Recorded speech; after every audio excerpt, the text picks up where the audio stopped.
presencia, Señor, pidiendo que nos enseñes, que nos des la humildad, Señor, y la actitud de recibir enseñanza de un niño, y que nos des, Señor, la fortaleza, la capacidad, la sabiduría que necesitamos, Señor, para adoptar esas enseñanzas en nuestra vida y ponerlas en práctica. Danos el poder a través de tu Espíritu, Señor, para caminar de acuerdo a los principios que aprendamos, Padre. Necesitamos tu poder, pues tenemos un corazón rebelde, Señor. Y a no ser de que tú lo subyugues y que tú, Señor, vivas en nosotros, no tenemos nosotros la capacidad para obedecerte, Padre. Así que pedimos que en estos momentos, cuando tu palabra nos hablará, que tu Espíritu Santo sea el gran profesor, que aplique, Señor, las enseñanzas a nuestra condición, a nuestra situación, Señor, personal que vivimos, para que ella, Señor, tu palabra hable a nosotros en forma viva. Gracias, Señor. En el nombre de Jesús. Amén. Muy bien, estamos mirando el capítulo 3 y nos ha tomado un poquito más de lo que yo pensaba que nos iba a tomar, pero no importa, es un capítulo que nos enseña muchas cosas. Es un capítulo muy concentrado. Y terminamos la semana pasada en el versículo 17, me parece que fue donde terminamos. Vamos a leer el versículo 16 y 17. Los jóvenes han sido traídos ante Nabucodonosor por el hecho de que ellos no se postraron a adorar la imagen. Nabucodonosor les habla primero y los anima a obedecer su mandato, a postrarse ante la imagen, pero luego Nabucodonosor, que está lleno de ira, les dice: ¿quién será el Dios que os libre de mis manos? Aquí se nos muestra la verdadera intención detrás de Nabucodonosor. Nabucodonosor se ha dado cuenta, en el capítulo 2, Nabucodonosor se dio cuenta que el Dios de los hebreos es un Dios vivo, que él ha mostrado un secreto maravilloso a Daniel, pero él no desea someterse a la voluntad del Dios de los hebreos. Por lo tanto, él se rebela contra el Dios de los hebreos y hace la imagen, que la imagen ya vimos que es un símbolo de todos los dioses de Babilonia y manifiesta rebelión contra los designios divinos. Y este versículo, el versículo 15, nos muestra realmente la intención, lo que Nabucodonosor estaba escondiendo. El hecho de que él se ha alzado sobre Dios. Y eso es lo que el capítulo 13 del libro de Apocalipsis nos muestra. Nos muestra que en el tiempo del fin, el hombre, unido a Satanás, se va a levantar en contra de Dios, tomando el lugar de Dios para ser adorado como Dios. Y en el libro de Apocalipsis tenemos la formación de un falso Dios en la tierra. Vamos brevemente al libro de Apocalipsis capítulo 13 para observar esto. Hay dos bestias que se han unido para atacar al pueblo de Dios. Y estas bestias están obrando, están trabajando juntas con el dragón. Entonces hay una formación de una falsa trinidad en la tierra. Y hay algunas cosas que nos hacen ver bastante claro es esto. Si venimos al capítulo 13 de Apocalipsis, en la descripción de la primera bestia, en el versículo 2 dice: y la bestia que vi, el versículo número 1 dice: me paré sobre la arena del mar y vi subir del mar una bestia que tenía 7 cabezas y 10 cuernos, y en sus cuernos 10 diademas, y sobre sus cabezas un nombre blasfemo. Miren el color que es la bestia. Vengan al capítulo 17. Capítulo 17 nos muestra el color de la bestia.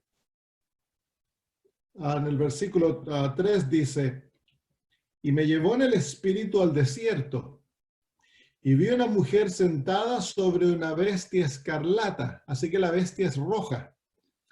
llena de nombres de blasfemia, que tenía 7 cabezas y 10 cuernos. Así que aquí tenemos una bestia que tiene 7 cabezas, que es roja, es escarlata, tiene 7 cabezas, tiene 10 cuernos y tiene coronas. Miren ahora en el capítulo 12.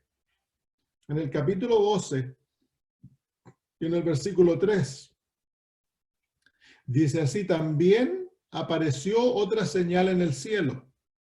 He aquí un gran dragón escarlata. Así que el dragón es escarlata, que tenía 7 cabezas y 10 cuernos, y en sus cabezas 7 diademas. Hay una diferencia en donde están puestas las coronas. En la bestia las coronas están puestas en los cuernos, en el dragón las coronas están puestas en la cabeza, pero la bestia se parece al dragón, ¿cierto? En otras palabras, al ver a la bestia, nosotros vemos al dragón. Vengan al versículo 3 del capítulo 13. Versículo 3 del capítulo 13. Vi una de sus cabezas como herida de muerte, pero su herida mortal fue sanada, y se maravilló toda la tierra en pos de ella. Y dice: y adoraron al dragón que había dado autoridad a la bestia, y adoraron a la bestia diciendo: ¿quién como la bestia, y quién podrá luchar contra ella? Así que la bestia recibe una herida mortal. La bestia recibe una herida mortal que luego sana, pero la bestia en actualidad muere. Si venimos al capítulo 17,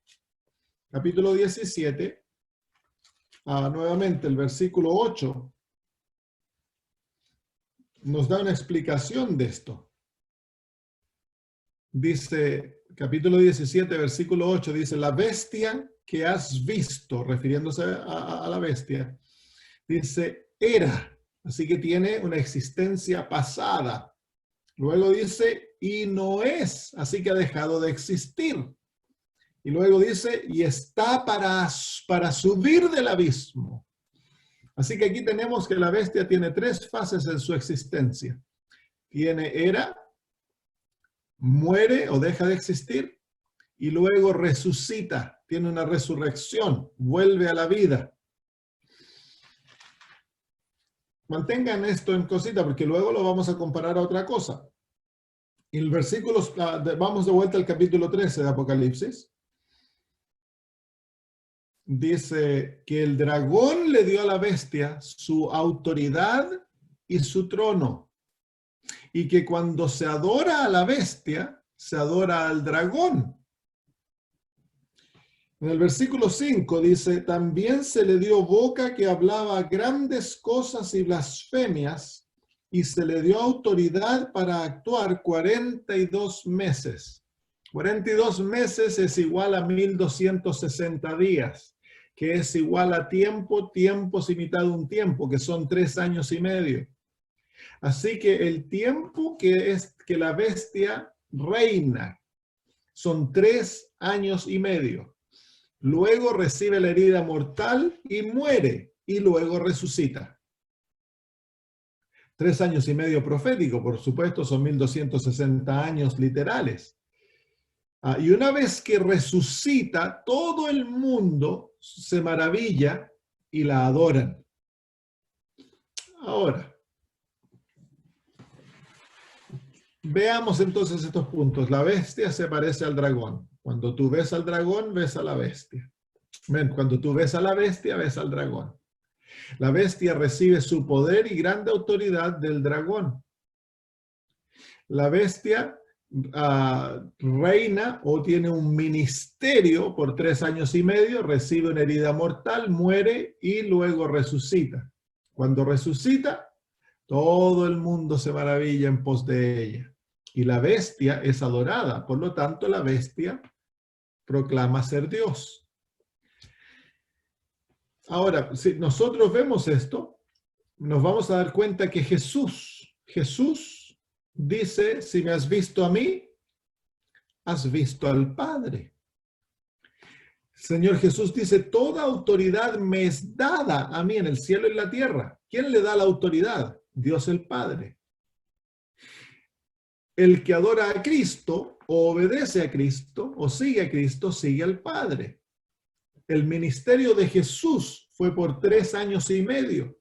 Luego recibió una herida mortal, murió, pero luego resucitó.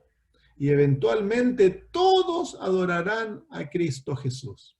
Entonces, ¿qué nos está diciendo el libro de Apocalipsis?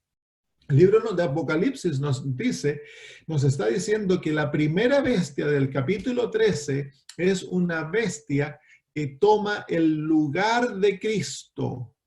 Es por eso que el papado se llama el anticristo. La palabra anti no quiere decir en contra, sino que quiere decir que toma el lugar de Cristo, que suplanta a Cristo. El anticristo. Entonces aquí vemos que el papado es el anticristo, es el que toma el lugar de Cristo. El dragón toma el lugar de Dios el Padre. Y la segunda bestia, en el capítulo 13, versículo 11, que representa, la primera bestia representa al papado y al catolicismo. La segunda bestia representa a los Estados Unidos y al protestantismo. Y miren lo que nos muestra el versículo 11 del capítulo 13. Dice, después vi otra bestia que subía de la tierra y tenía 2 cuernos semejantes a los de un cordero, pero hablaba como dragón. Así que esta bestia se parece al cordero, pero habla como el dragón.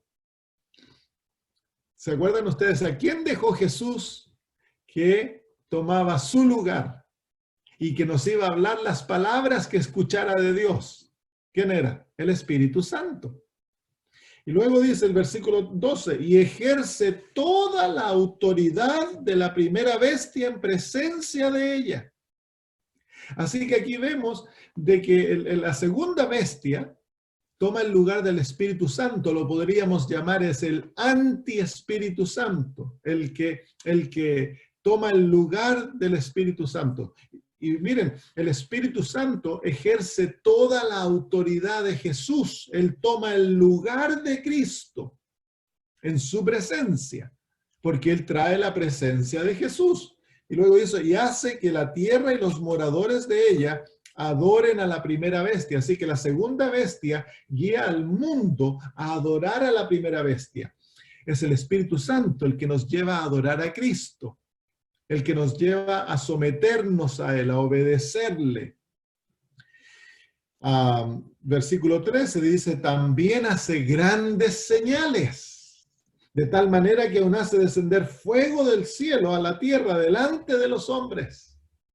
Así que aquí, ¿quién era el que le daba el poder a Jesús para hacer sus milagros? Y luego le dio el poder a la iglesia primitiva para orar milagros, tanto que levantaban a los muertos. ¿Quién era? El Espíritu Santo. Así que aquí tenemos, hermanos míos, lo que la Biblia nos está mostrando, de que en la tierra se va a formar un Dios falso, una Trinidad falsa, en la cual Satanás toma el lugar del Padre, el papado tomará el lugar y el catolicismo tomará el lugar de Jesús, y los Estados Unidos de América y el protestantismo toman el lugar del Espíritu Santo. Y es muy interesante porque en el capítulo 14 vemos de que Dios tiene un mensaje de 3 ángeles que envía al mundo, lo que nosotros llamamos el mensaje de los 3 ángeles, para preparar al mundo para la segunda venida de Cristo. Si ustedes vienen al capítulo 16, vamos a dar cuenta de que esta falsa Trinidad también tiene un mensaje de 3 ángeles. Dice así en el capítulo 16 de Apocalipsis, versículo 13 y 14, dice, y vi salir de la boca del dragón y de la boca de la bestia y de la boca del falso profeta. Ahí ya están unidos. El dragón, la bestia es el papado, y el falso profeta es la segunda bestia. ¿Por qué es falso profeta? Se fijan que la descripción del capítulo 13, versículo 11, dice de que habla como dragón, pero parece un cordero. Así que es un dragón vestido de cordero. ¿Se acuerdan lo que dijo el Señor Jesús? Que los falsos profetas vienen a nosotros vestidos de cordero, pero son realmente lobos rapaces. Entonces, por eso que se nos presenta aquí a la segunda bestia como el falso profeta, porque él habla como un dragón, tiene el espíritu del dragón, pero se ha vestido de cordero. Dice, y vi salir de la boca del dragón y de la boca de la bestia y de la boca del falso profeta, miren ahora, 3 espíritus inmundos a maneras de rana. Así que aquí hay 3 espíritus satánicos. El mensaje de los 3 ángeles son 3 ángeles que provienen de Dios. Aquí son 3 ángeles que vienen de Satanás, 3 espíritus inmundos. Pues son espíritus de demonios, ahí se encuentra, ¿se fijan? Que hacen señales y que van a los reyes de la tierra en todo el mundo para reunirlos a la batalla de aquel día, de aquel gran día del Dios Todopoderoso. Así que en un lado están los 3 ángeles que llevan al mundo entero a un mensaje para que hayan seres humanos que se ponen de parte de Dios. Y en el otro lado hay un mensaje falso de 3 ángeles que es llevado a todo el mundo para que se ponga el mundo de parte del enemigo. Y esa es la última batalla entre aquellos que escuchan el mensaje de los 3 ángeles, lo obedezcan y permitan que obre en sus vidas la santificación. Y en el otro lado tenemos el mensaje falso de los 3 ángeles que va a llevar al mundo a una actitud de rebelión. Entonces eso es lo que se encuentra en el capítulo 13, en el capítulo 3 de Daniel. Daniel nos muestra que Nabucodonosor se está elevando sobre Dios. ¿Quién será el Dios que os libre de mis manos? La verdadera actitud, el verdadero problema que Nabucodonosor tiene es con la autoridad del Dios de los hebreos. No desea someterse a esa autoridad. Y eso es lo que vemos en Apocalipsis capítulo 13, hermanos. El corazón humano naturalmente se eleva sobre la autoridad de Dios, porque ¿se acuerdan cuando Satanás tentó a Eva? Le dijo, porque Dios sabe que del día que de él comieres, seréis como Dios. Entonces, al pecar, al ceder nuestros padres a la tentación y desobedecer a Dios y pecar, nuestra naturaleza cayó y se volvió egoísta. Y el egoísmo es el principio contrario al principio del amor. El principio del amor nos lleva a nosotros a amar a Dios sobre todas las cosas y naturalmente someternos a Él. Y luego a buscar el bien de los otros, a poner a los otros primero. Pero con el principio del egoísmo, el corazón humano ahora anhela ser adorado, anhela ser elevado, reconocido sobre Dios y sobre otros. Entonces el principio del papado es la madurez del principio del egoísmo, del pecado, que lleva al ser humano a oponerse a Dios, pareciendo que fuera cristiano, pero se opone a Dios y cambia su ley, la adapta para lo que Él desea. Y eso es lo que nosotros hacemos todo el tiempo, hermanos.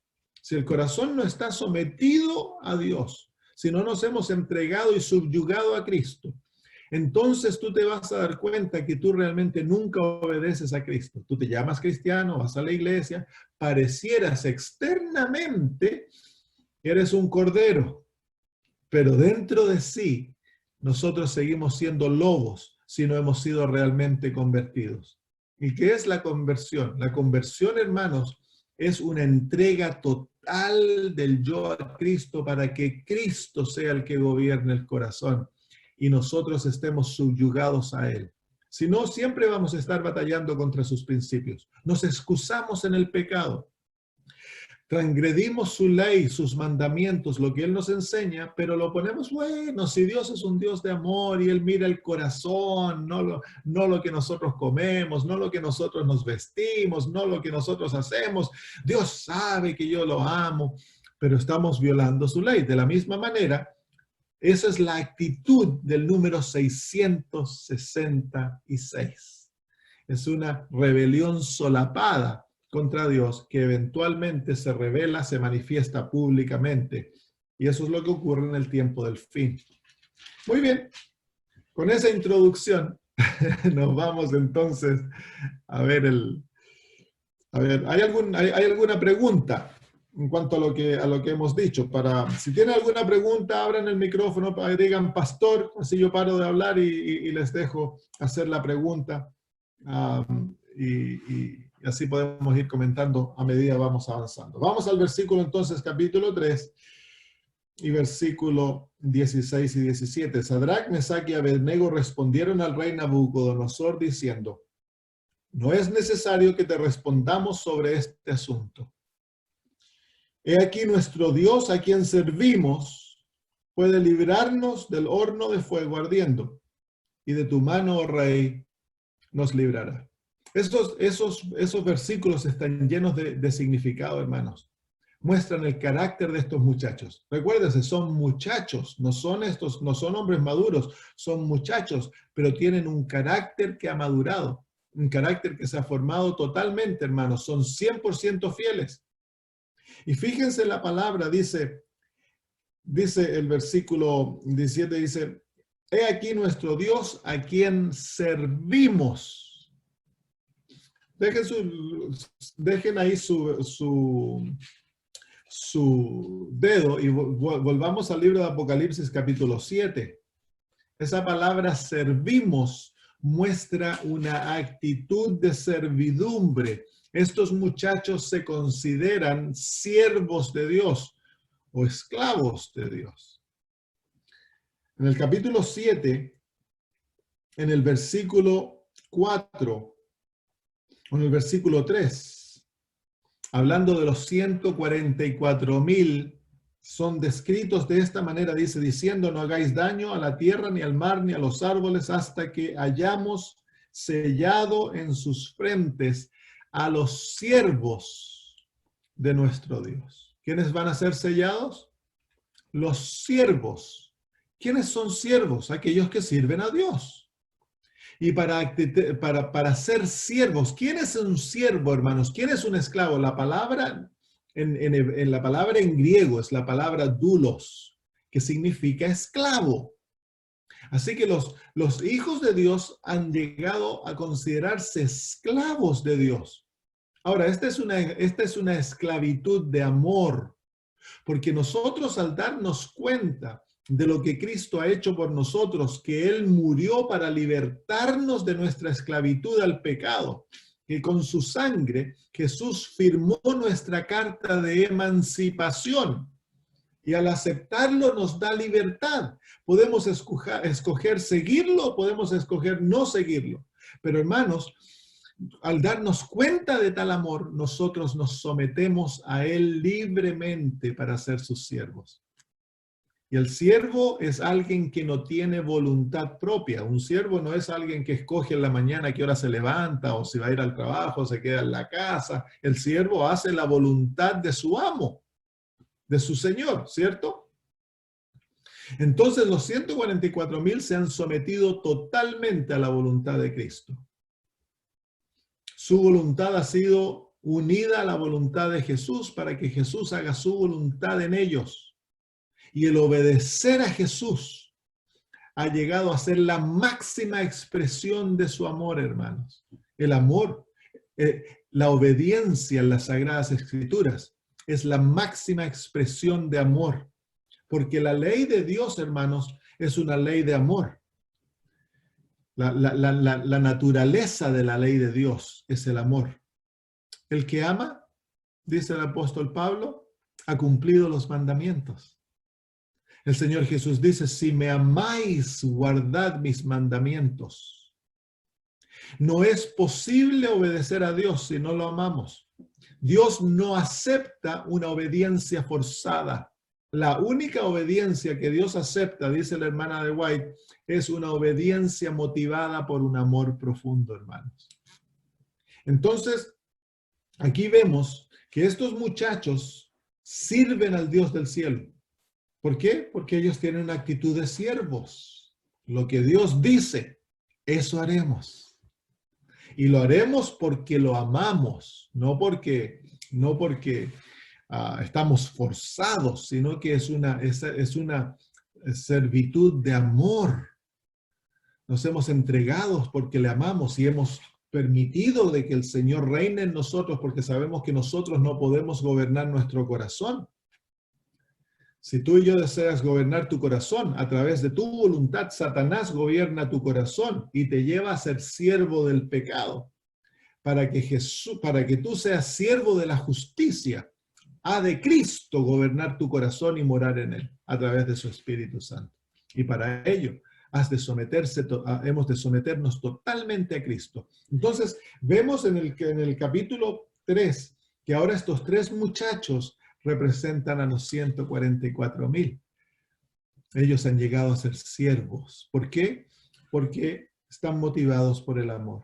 Hermanos, naturalmente el amor va a llevar a servirnos, nos va a llevar a servir a Dios y a servir a nuestro prójimo. El yugo a través del cual nos unimos a Cristo.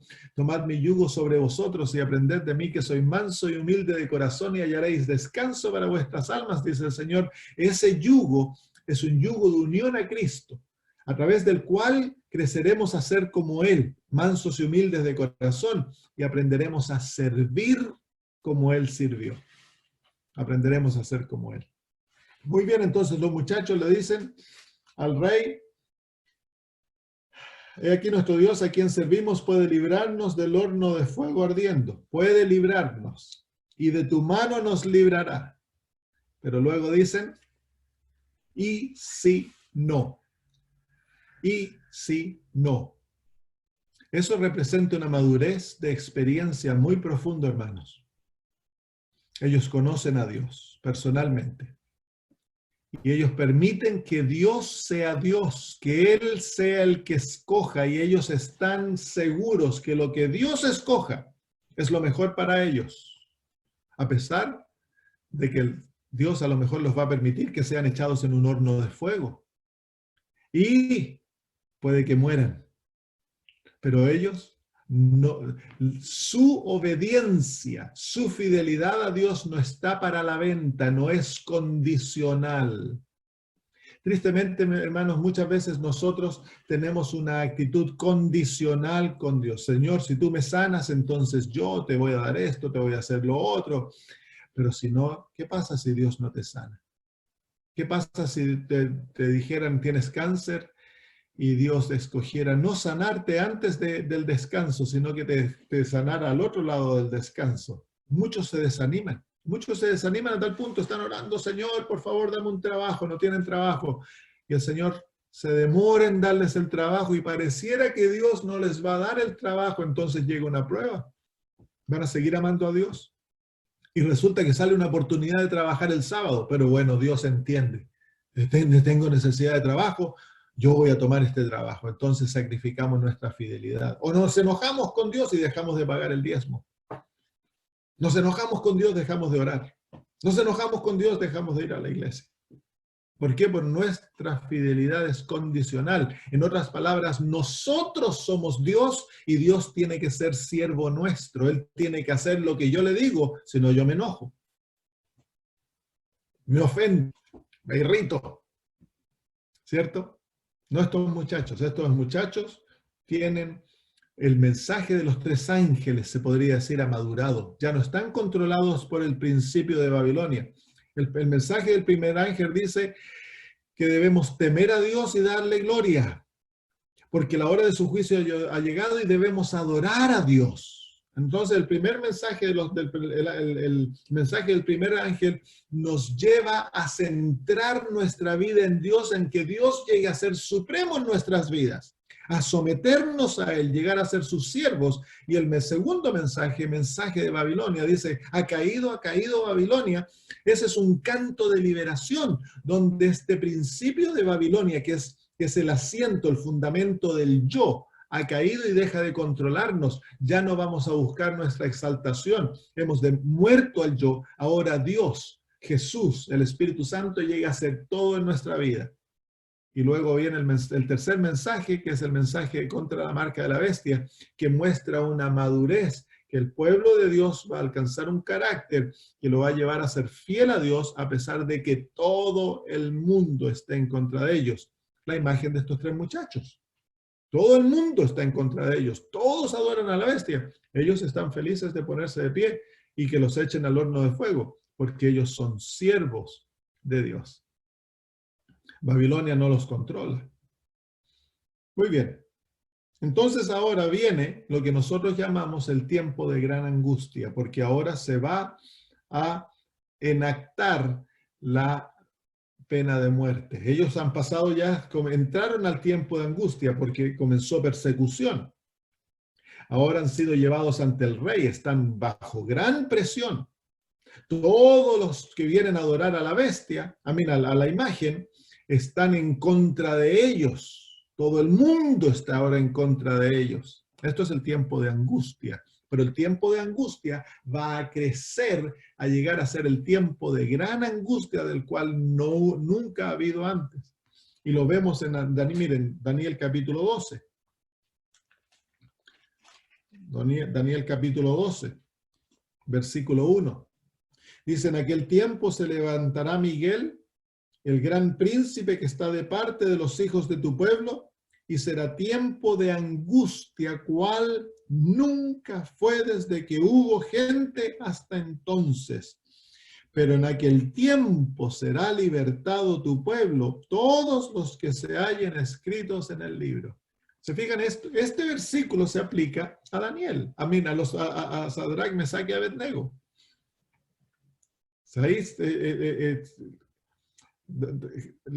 ¿Cómo se llama? Miguel se levanta. Y cuando se levanta, este es Jesús, cuando deja de interceder en el santuario celestial, se acaba el tiempo de gracia y comienza el tiempo de la gran angustia. Jesús lo mencionó en Mateo 24 también. Miren el Mateo 24. Desde el versículo 15 en adelante dice, por tanto, cuando veáis en el lugar santo la abominación desoladora de que habló el profeta Daniel, el que lee entienda. Entonces los que estén en Judea huyan a los montes, el que está en la azotea no descienda para tomar algo de su casa, y el que está en el campo no vuelva atrás para tomar su capa. Mas ay de las que estén en cinta y de las que críen en aquellos días. Orad pues para que vuestra huida no sea en invierno ni en día de reposo, porque habrá entonces gran tribulación, cual no lo ha habido desde el principio del mundo hasta ahora, ni la habrá. Entonces, esto es lo que el horno de fuego representa, el tiempo de gran angustia. Entonces, vamos a ver, ¿cuál es el propósito del horno de fuego? ¿Por qué Dios permite que sus hijos pasen por un tiempo de gran angustia, de gran tribulación? Versículo 19.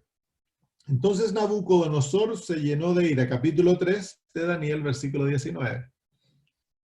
Entonces Nabucodonosor se llenó de ira y se demudó el aspecto de su rostro contra Sadrach, Mesach y Abednego, y ordenó que el horno se calentase 7 veces más de lo acostumbrado. Así que el horno estaba caliente, pero ahora lo van a calentar 7 veces más. Entonces llega a ser bien caliente, bien caliente. Y luego dice, hay dos cosas aquí que nos habla. La demudación del rostro de Nabucodonosor, que se llena de ira. Ya no hay misericordia. Ya no hay oportunidad aquí de que, bueno, vamos a tratar a estos muchachos, tratar de convencerlos, les vamos a poner un poquito de presión, le vamos a ofrecer beneficios, a ver si se unen a nuestra causa. No, aquí se acabó eso.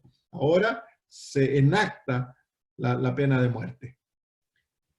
Versículo 20, mandó a hombres muy vigorosos que tenían su ejército, que atasen a Sadrach, Mesach y Abednego para echarlos en el horno de fuego. Se fijan que es el poder religioso que acusa a estos muchachos, que enfuerza la ley, pero son los hombres del ejército que van a enactar la ley.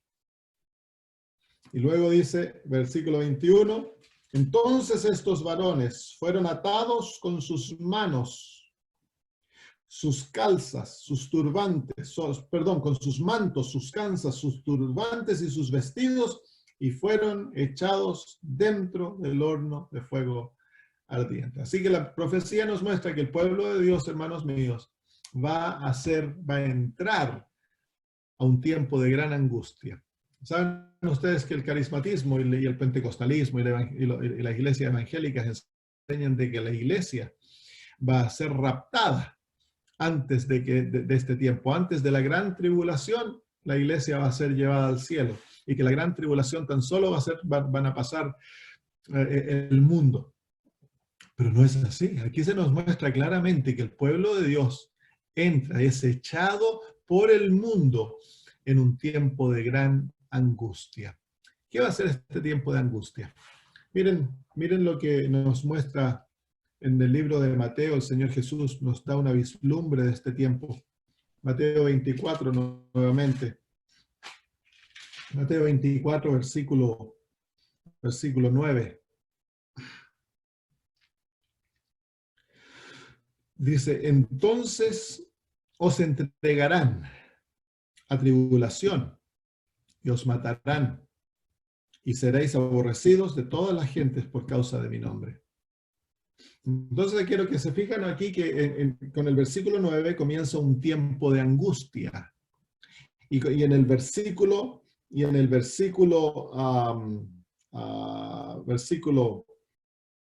21 hay una gran tribulación. Entonces, versículo 9 hay tribulación. Versículo 21, gran tribulación. La tribulación ocurre antes del cierre de la gracia, la gran tribulación luego del cierre de la gracia. Antes del cierre de la gracia, dice que nos matarán, así que van a haber mártires, y muchos. Luego del cierre de la gracia, nadie muere, porque los 3 muchachos son echados en el horno de fuego, pero no mueren. Ahora, ¿qué significa tribulación? Vengan al libro de Romanos. Romanos capítulo 8. Aquí el apóstol Pablo define esta palabra tribulación para nosotros y nos da a entender qué es lo que significa cuando el pueblo de Dios sufre tribulación. ¿Qué significa? Capítulo 8. Dice así.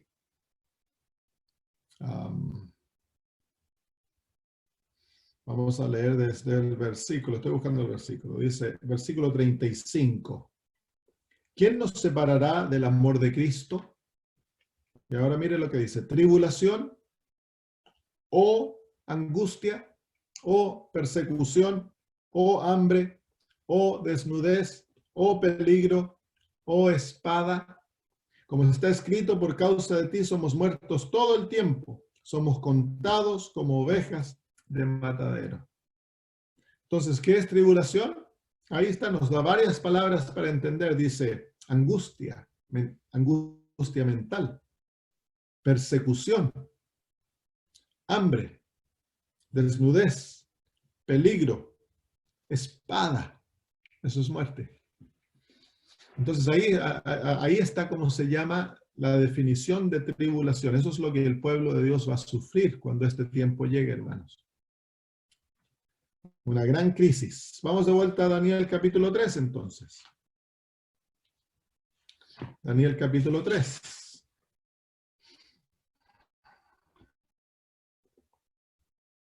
Entonces los muchachos son atados, sus manos, sus pies, y son atados como están, vestidos como están. ¿Cuáles son las vestiduras? ¿Qué representan vestiduras en las Sagradas Escrituras? Representan justicia o representan maldad. Y estos muchachos vemos que son justos, tienen el carácter de Cristo. Esas vestiduras representan su carácter, representan el hecho de que están cubiertos en la justicia de Cristo, pero están atados por Babilonia. Noten eso. Están atados por Babilonia, pero su ropa, su cubierta, representa la experiencia de la justicia que han recibido de Cristo.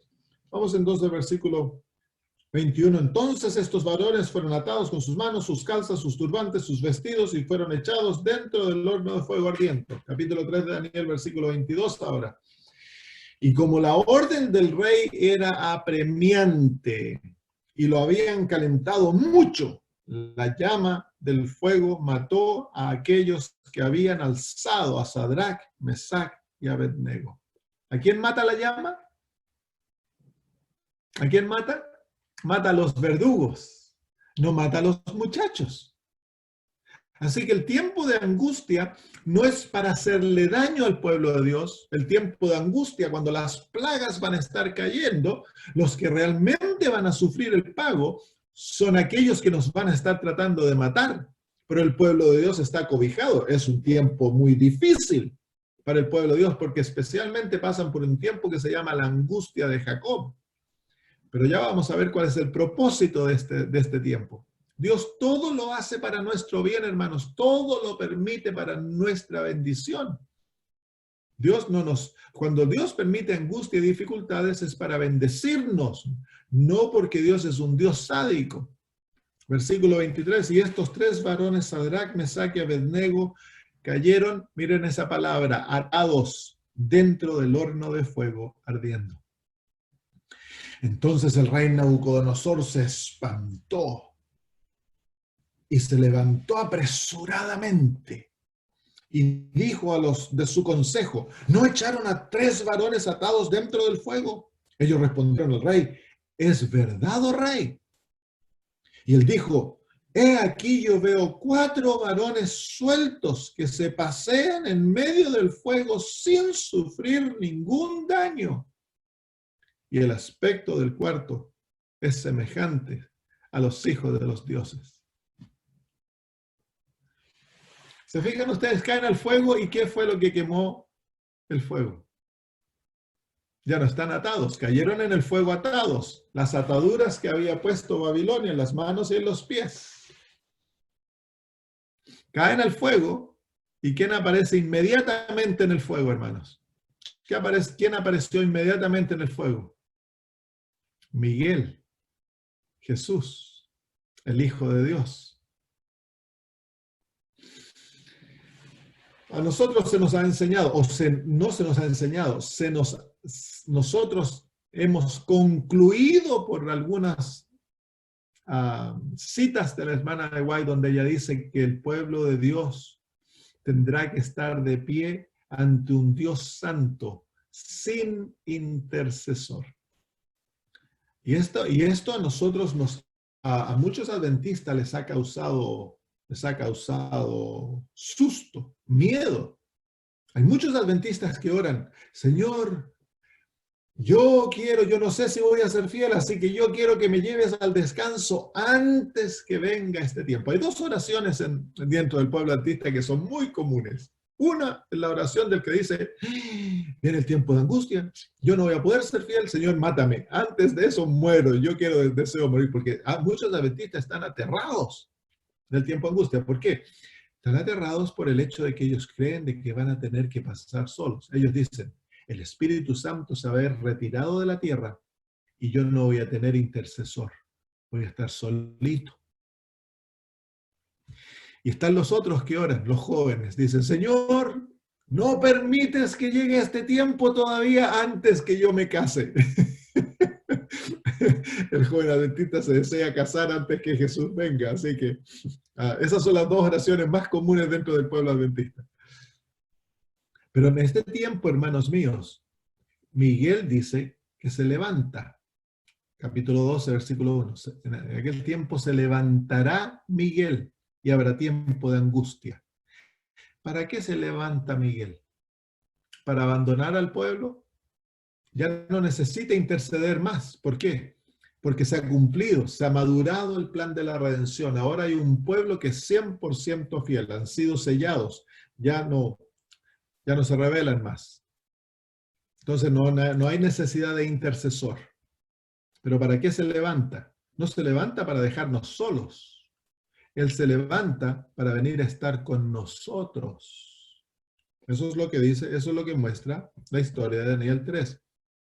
En el medio del fuego es el tiempo en el cual estos muchachos que no habían visto al Dios del cielo, ahora el Dios del cielo vino a estar con ellos en el medio del fuego. Cuando pases por las aguas no te anegarán, y cuando pases por el fuego yo estaré con vosotros, dice el Señor Jesús. Ahí está el cumplimiento de la promesa. En el tiempo de angustia, hermanos, va a ser el tiempo en el cual Cristo vendrá a estar con su pueblo. El Espíritu Santo es sacado del mundo, pero no del pueblo de Dios. Él es nuestro consejero, Él es nuestro guía, nuestro ayudador, y va a estar con nosotros hasta el momento que Cristo venga a las nubes de los cielos. El pueblo de Dios no es dejado solo. Los ángeles del cielo nos van a rodear, dice el Espíritu de profecía, para protegernos. Ni un cabello caerá de nosotros durante ese tiempo. Seremos protegidos supernaturalmente. Así que no hay que tener terror de este tiempo, hermanos. Va a ser el tiempo más glorioso. Pero miren cuál es el propósito del tiempo de angustia. Tiene un propósito en favor del pueblo de Dios. Sigamos leyendo. Entonces Nabucodonosor se acercó a la puerta del horno de fuego y dijo, Sadrach, Mesach y Abednego, siervos del Dios Altísimo, salid y venid, salid y venid. Entonces Sadrach, Mesach y Abednego salieron del medio del fuego. Se acabó el tiempo de angustia. Y se juntaron los sátrapas, se secó algo. Se fijan que antes el rey estaba, pero bien, orgulloso. Él creía que podía luchar hasta contra el Dios del cielo. Y ahora se acabó esa actitud. Se han dado cuenta que no pueden luchar contra el Dios del cielo, que están luchando con un poder que va sobre el poder humano. Entonces dice, los llama, humildemente los llama. Sadrach, Mesach y Abednego, siervos del Dios Altísimo, salid. Se acaba el tiempo de angustia. Esto es lo que se llama la batalla del Armagedón. Y cuando se seca el río Éufrates. Eso lo vamos a estudiar en otro tiempo. Cuando se acaba la actitud, cuando el mundo se da cuenta que están luchando contra el Dios del cielo y que no hay propósito en eso. Y luego dice, y se juntaron los sátrapas, los gobernadores, los capitanes, los consejeros del rey, para mirar a estos varones como el fuego no había tenido poder alguno sobre sus cuerpos, ni aun el cabello de sus cabezas se había quemado, sus ropas estaban intactas y ni siquiera olor de fuego tenían. Qué maravilloso testimonio. Las ropas con las cuales ellos estaban vestidos eran a prueba de fuego, hermanos. A prueba de fuego. La justicia de Cristo. Es la ropa que nos prepara para el fuego. Cuando Cristo venga, Él viene en fuego consumidor. Y los que no estén vestidos con estas ropas van a ser consumidos como paja. Pero los que están vestidos en su justicia tienen ropa a prueba de fuego, hermanos. Van a poder morar en la presencia del Dios que es fuego consumidor, dice las Sagradas Escrituras. Es por eso que Dios anhela que su pueblo tenga su carácter, que tenga su justicia, porque es esa justicia que nos va a permitir, hermanos, queridos hermanos, vivir en la presencia del Dios Altísimo, que es fuego consumidor. Y esto, el fuego que pasa a través de la gran tribulación, ¿qué fue lo que quemó? ¿Qué fue lo que ese fuego quemó, hermanos? Respóndanme. Quemó tan solo una cosa. ¿Qué fue lo que quemó? El pelo no se les quemó, las ropas no se les quemaron, ni tenían ni olor a humo. ¿Qué fue lo que se les quemó? Las ataduras. ¿Y quién había puesto esas ataduras? Babilonia o el rey. Babilonia. Entonces ahí está la lección. Ese es el propósito del tiempo de angustia. El tiempo de angustia quemará los últimos vestigios de unión a este mundo. Ese es el propósito del tiempo de angustia. ¿Se fijan, hermanos? Que aún el pueblo está sellado. El pueblo está sellado, el Dios ha levantado un carácter, son santos, no tan solo declarados, sino que ahora en vida Cristo se ha formado en ellos totalmente. Aún hay vestigios del yo en nosotros, hermanos. El yo se esconde tan profundamente en nuestras vidas que la única manera a través de la cual Dios podrá totalmente destruir el yo es someter al pueblo de Dios a un tiempo de tribulación tal que toda atadura que Babilonia nos ha puesto en nuestras vidas, Babilonia es el principio del yo, ha puesto en nuestras vidas, será totalmente destruido y el pueblo de Dios entonces exaltará a Dios 100%, hermanos. Ahora, nótense otra cosa, la reacción del mundo de Babilonia. El carácter de Dios es vindicado ante Babilonia. ¿Se fijan eso? Que ahora se dan cuenta contra quién han estado luchando. Para ellos es muy tarde, no en la historia, pero en la realidad, para el mundo va a ser muy tarde, hermanos. Y miren, sigamos leyendo. Dice, entonces Nabucodonosor, versículo 28, dijo, bendito sea el Dios de ellos, de Sadrach, Mesac y Abednego, que envió su ángel y libró sus siervos que confiaron con él y que no cumplieron el edicto del rey y entregaron sus cuerpos antes de servir y adorar a otro Dios que su Dios. Entonces ahora el Dios del cielo es vindicado. La última vindicación del pueblo de Dios, porque Satanás acusó a Dios de algo y dijo, tan solo Jesús pudo vivir una vida perfecta, pero no hay ningún otro ser humano que no te haya pecado y no haya causado contra ti. Entonces Dios le va a tener 144,000. No se preocupen si es simbólico o literal. Dios le va a presentar a Satanás 144,000 que van a vivir en el tiempo de angustia más profundo, comparable con el Getsemaní para Jesús. Y van a ser 100% fieles. 100% fieles. Entonces el carácter de Dios es vindicado ante el mundo y ante el universo entero. Dios es vindicado. Así que, hermanos míos, nosotros jugamos un papel tan importante en el plan de la redención. Cuando tú pecas, cuando tú conscientemente escoges hacer lo malo, le estás diciendo a Satanás y al universo que Dios es un mentiroso, que Él no puede cumplir su plan de salvación en nuestras vidas. Hay adventistas que van enseñando que no vamos a llegar pecando al cielo. Eso dejaría a Dios mentiroso, hermanos. Dios tiene que tener un pueblo que viva como Jesús, que sea como Jesús. Pero no es porque ellos lo alcanzan, no es porque ellos se esfuerzan tanto. No, hermanos, es porque ellos se han sometido, han llegado a ser siervos de Cristo. Ahora Cristo es el que vive en ellos. Ellos han llegado a ser un medio transparente a través del cual Cristo vive en medio de ellos. Así que el tiempo de angustia es un tiempo glorioso, un tiempo muy difícil, pero glorioso, porque la unión entre el pueblo y Jesús se forma 100%, hermanos míos, se va a manifestar al mundo y al universo que esta gente están en Cristo, perfectamente en Cristo. Como el apóstol Pablo le dice a la iglesia de los Colosenses, que él desea presentarlos perfectos en Jesús. Ese es el propósito de la salvación, del plan de la redención, presentarnos perfectos en Cristo, no en nosotros, en Cristo, en su justicia, a través de su Espíritu morando a través de nosotros, para que lleguemos a ser 100% siervos. Ya no vivo yo, mas vive Cristo en mí. Ese es el objetivo del plan de la redención. Y el plan, el tiempo de angustia va a mostrar que esa unión se ha formado. Y tú y yo, seres humanos, van a traer la última vindicación del carácter de Dios. Y a través de este conflicto, entonces Dios ya puede cerrar el gran conflicto, hermanos. ¿Hay alguna pregunta?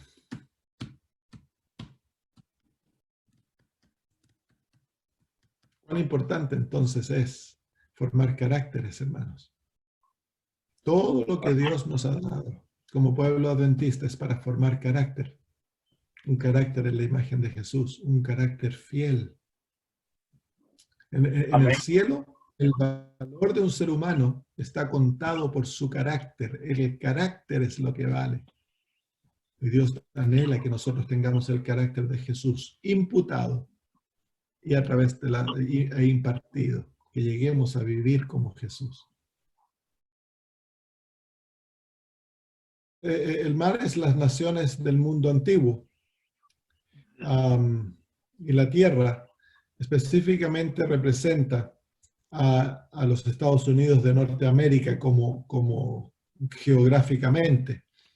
En otras palabras, el mar representa las naciones que fueron controladas por el papado durante la Edad Media.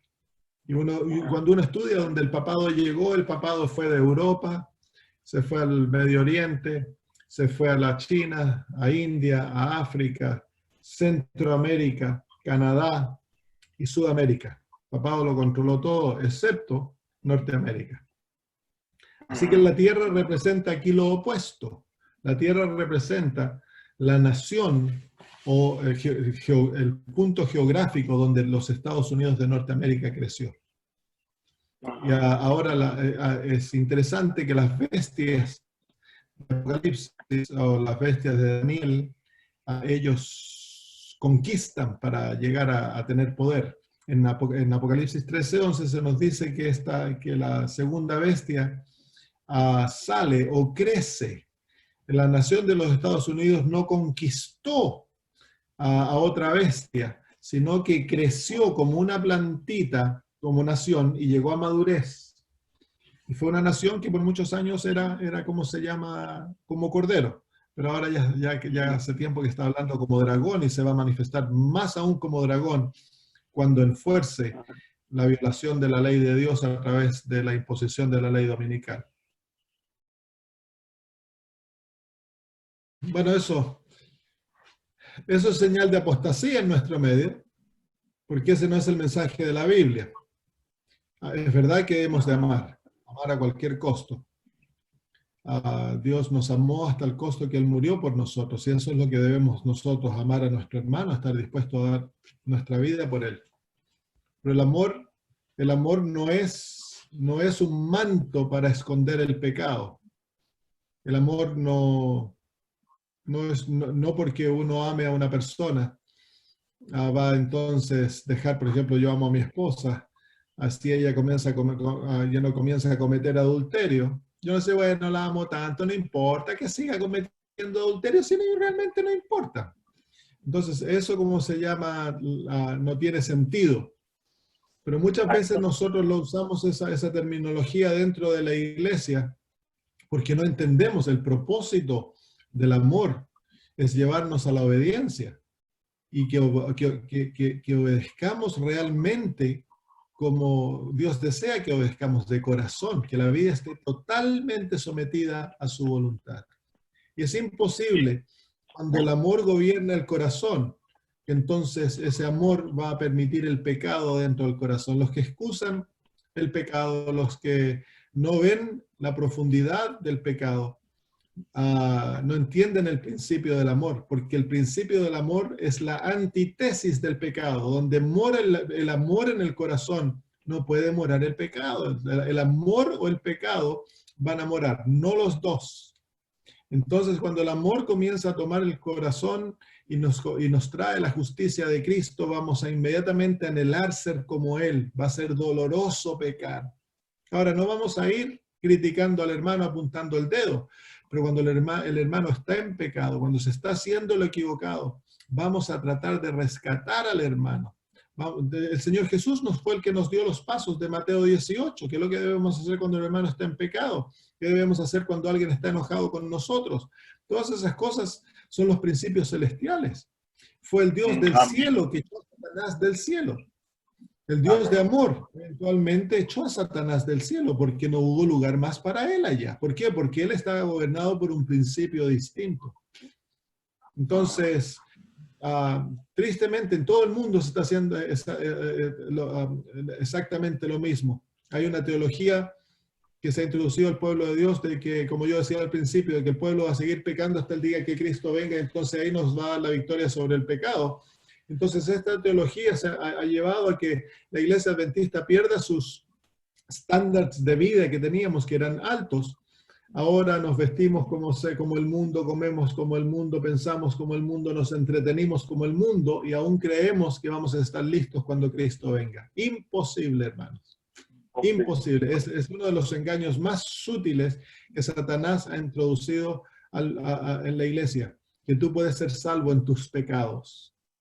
El Señor Jesús no va a llevar a nadie al cielo que no esté cubierto por su justicia y que su vida haya sido transformada por la justicia de Cristo. No por nuestros esfuerzos, no porque yo he llegado a ser bueno, sino porque me he sometido a Cristo para que Él haga su labor en nosotros, hermanos.